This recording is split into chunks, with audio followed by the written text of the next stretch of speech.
Live স্ট্রিমটা করে দিলে উপস্থিতিকে আমরা কুর্নিশ জানাই। হ্যাঁ হ্যাঁ লাইভ স্ট্রিমটা কোনখান দিয়ে করতো জানি না। 4 নম্বর প্ল্যাটফর্মে ওঠার যে রাস্তাটি আমাদের মঞ্চের সামনে থেকে রয়েছে সেটা বাড়িপুর জিপো থেকে সম্পূর্ণ বন্ধ রাখা হয়েছে, প্রতি বছরই হয়। তার কারণ এটা বন্ধ রাখা হয়েছে শুধুমাত্র আপনাদের নিরাপত্তার স্বার্থে। আর অসংখ্য ব্যারিকেড করতে করতে আপনাকে মণ্ডপের ভেতরে প্রবেশ করানো হচ্ছে, এতে কেউ কেউ বিরক্ত। আমাদের বিনম্র আবেদন আপনাদের কাছে, দয়া করে বিরক্তি প্রকাশ করবেন না। এই ব্যারিকেড করা হয়েছে, মানুষ রয়েছে, কারোর যাতে কোনো সমস্যা না হয় সেটা দেখার দায়িত্ব আমাদের সবার।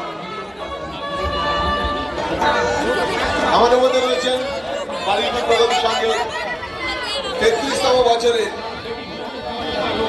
দুর্গোৎসব কমিটির প্রধান উপদেষ্টা, তিনি দক্ষিণ চব্বিশ পরগনা জেলা পরিষদের মৎস্য এবং প্রাণী সম্পদ বিকাশ দপ্তরের কর্মাধ্যক্ষ শ্রী জয়ন্ত ভদ্র মহাশয়।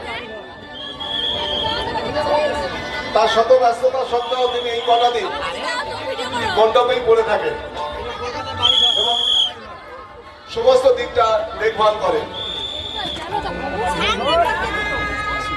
ধীরে ধীরে ধীর পায়ে এগিয়ে আসুন, ব্যারিকেড মানুষটা বিপদ হতে পারে।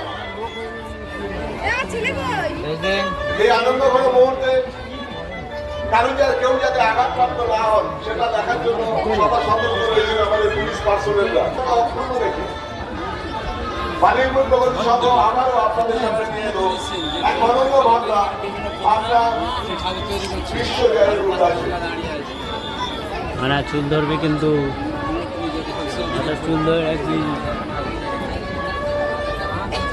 2021 সালে কলকাতা বিভাগে ইউনেস্কো অনন্য সাংস্কৃতিক ঐতিহ্যের স্বীকৃতি দিয়েছে। ডিজিটাল ইউনিভার্সিটির কাছে হেরিটেজ অফ হিউম্যানিটি সেই স্বীকৃতি সেলিব্রেশন করতে আছি আমরা। আমাদের সামনে মানবতা রয়েছে পৃথিবীর উপরে, আর তার ইউনেস্কো দ্বারা সেই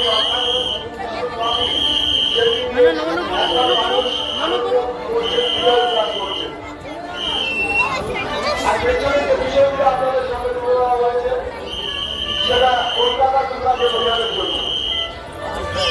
ভিক্টোরিয়া মেমোরিয়াল, কালীঘাটের কালী প্রতিষ্ঠানের লাইব্রেরি, বেলুড়মঠ, মহাশয়, শহীদ মিনার, ধর্মতলা চত্বর